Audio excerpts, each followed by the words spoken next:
Nona questão da terceira e última parte da resolução da Unicamp 2017. Tecnologias móveis como celulares e tablets têm tempo de autonomia limitado pela carga armazenada em suas baterias. O gráfico abaixo representa de forma simplificada a corrente de recarga de uma célula de bateria de íon de lítio em função do tempo. Só para você ter uma ideia, eu coloquei aqui uma bateria de lítio, tá? Então aqui você tem o gráfico, nesse eixo você está a corrente em miliampere, tá vendo? Miliampere. E aqui em horas você tem o tempo, cuidado, ele está em horas. E aqui está o gráfico, essa é a linha cheia. Ele permaneceu constante com com corrente de 1200 mA, depois caiu até zero, tá vendo? Em 4 horas.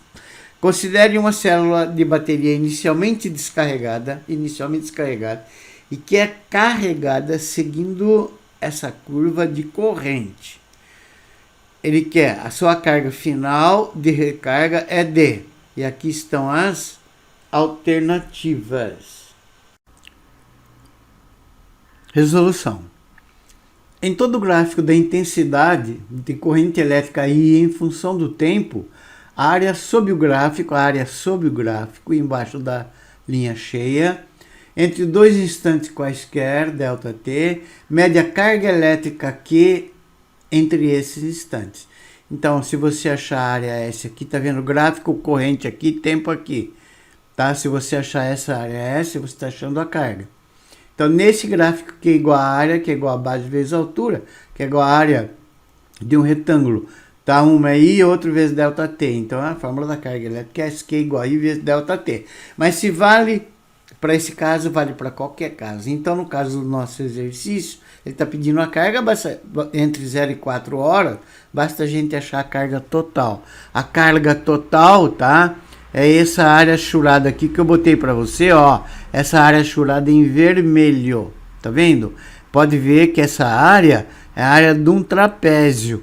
E a área de um trapézio é base maior, 4 horas, mais base menor, 1,5 horas, tá vendo?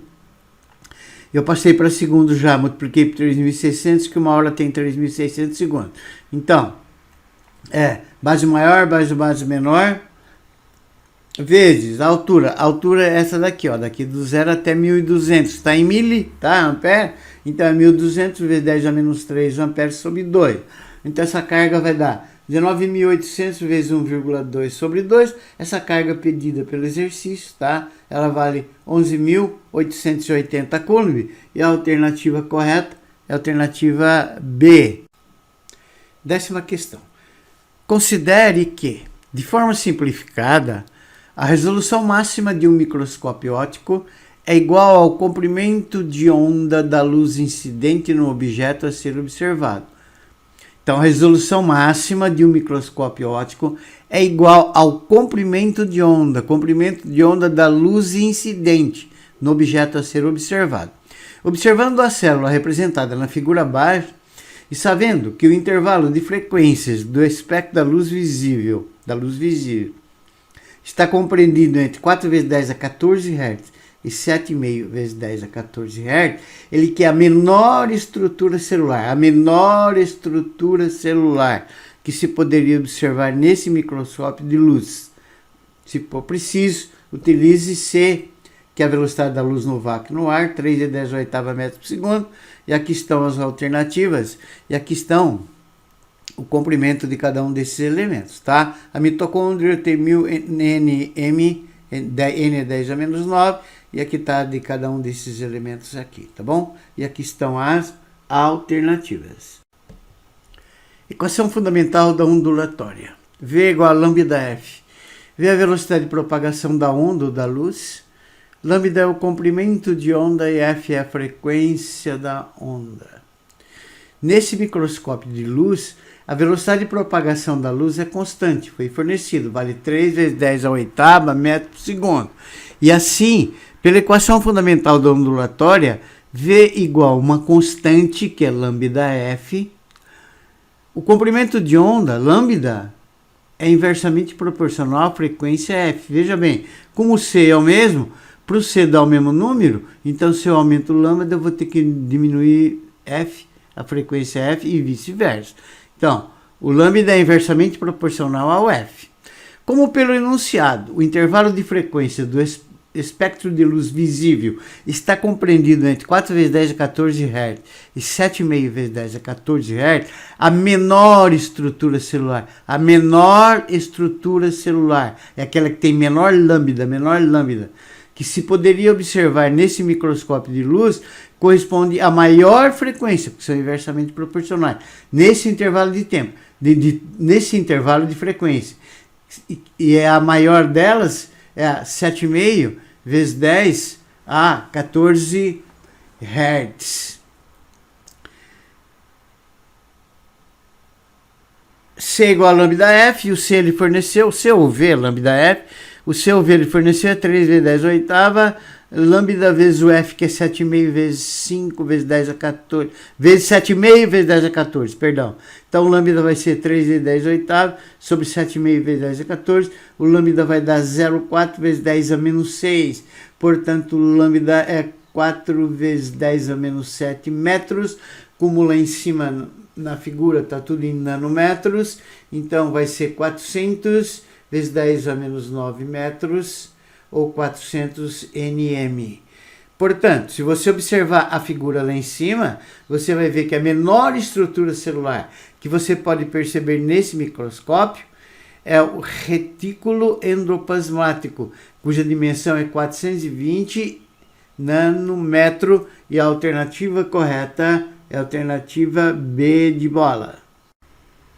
11ª e última questão da resolução comentada da Unicamp 2017, primeira fase. Em uma animação do Tom e Jerry, o camundongo Jerry se assusta ao ver sua imagem uma bola de Natal, cuja superfície é refletora, como mostra a reprodução ao lado. É correto afirmar que o efeito mostrado na ilustração não ocorre na realidade, pois a bola de Natal formaria uma imagem virtual ampliada, virtual reduzida, real ampliada, real reduzida. Veja, aqui está o rosto dele, olha que a imagem ela está direita e ampliada.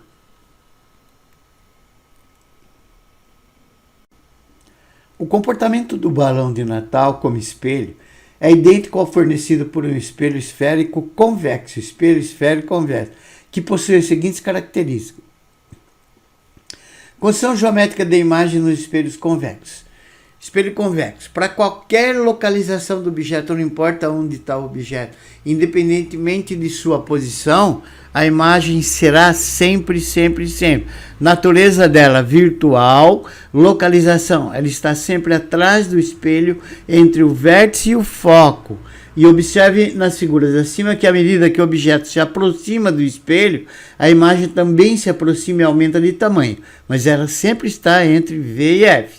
O tamanho dela é sempre menor que o do objeto, a orientação dela é sempre direita em relação ao objeto, e utilidades: os espelhos convexos são empregados como retrovisores em veículos, cabines de segurança, elevadores, etc. Sua vantagem sobre o espelho plano, nesse particular, é ter maior campo visual. Tem, entretanto, o inconveniente de não darem noção de distância. Então, veja bem, aqui está o espelho convexo, tá? Aqui está o objeto, a gente traçamos os raios de luz e aqui nós localizamos a imagem. Pode ver, ó, o objeto está aqui e a imagem está aqui. Ela é direita em relação ao objeto e menor, virtual, porque ela está atrás do espelho, claro. Veja bem, quando se aproxima o objeto, olha, a imagem também aproximou. Pela construção geométrica, você observa que a imagem também se aproximou do espelho, claro. E a alternativa correta é a alternativa B de bola.